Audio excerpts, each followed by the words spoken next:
Welcome to today's market report. The Nasdaq closed at a new record high on Friday, but blue-chip US stocks and oil sank amid renewed concerns about COVID-19, which also boosted safe havens like the US dollar. The surge by the tech-heavy Nasdaq came as investors fretted about renewed lockdowns after Austria announced new restrictions to deal with rising cases and fears Germany could follow suit. Banks and travel companies bore the brunt of the losses as investors fretted about reduced economic activity if case numbers rise and jumped to safer havens in tech stocks. It's a normal time to take risk off, and in this case, there is just so much liquidity that the market doesn't go down. Just people take risk off by going into safe havens. According to Infrastructure Capital Management in New York, right now, COVID-19 is kind of a headline of the day. Every trade in the market right now is being driven by COVID. The Dow Jones ended the week down 0.75%, closing for its fourth week down in 5. The S&P 500 lost 0.14%, while the Nasdaq added 0.4%.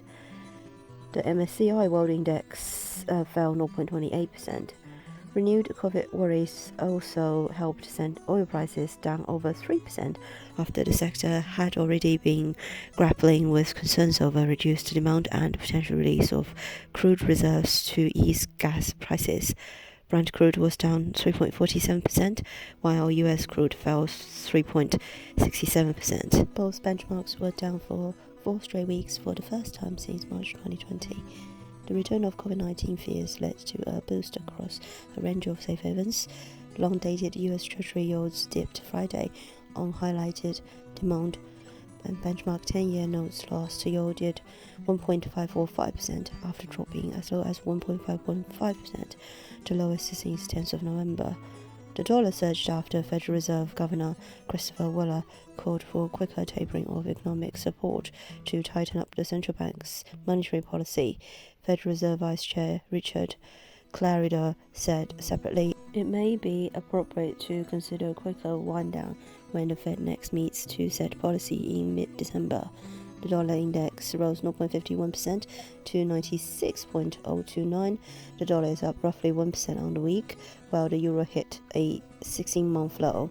The dollar's gains came at the expense of gold. Spot gold price fell 0.62% to $1,746.91 per ounce.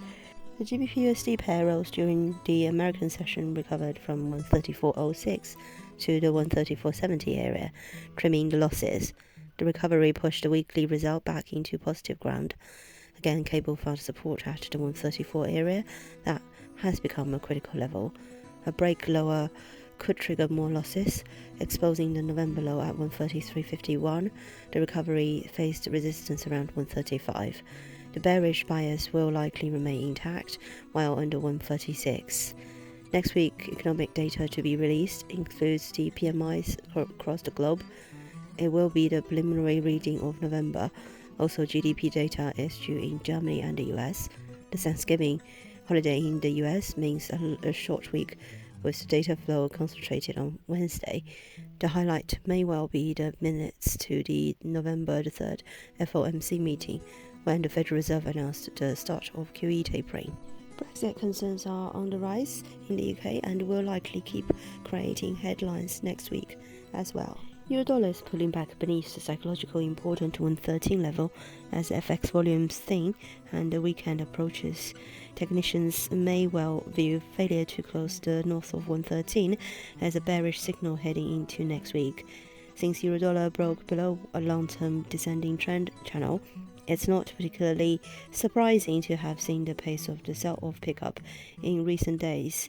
Bearish technicians will have their sights firmly set on the test of the next key area of support around 111.50 to 11.80 area. Recapping the day's action, Euro-dollar started the session off above 113.70, but as the news hit on Friday morning that Austria was to implement a full lockdown and that Germany soon follows, the pair dropped like a stone. Analysts unanimously agree that widespread lockdowns in Europe over the coming months will deliver a significant blow to the Eurozone growth, giving the ECB more reason to be dovish in the face of high inflation. This is today's market news. Thanks for listening. We'll see you next time.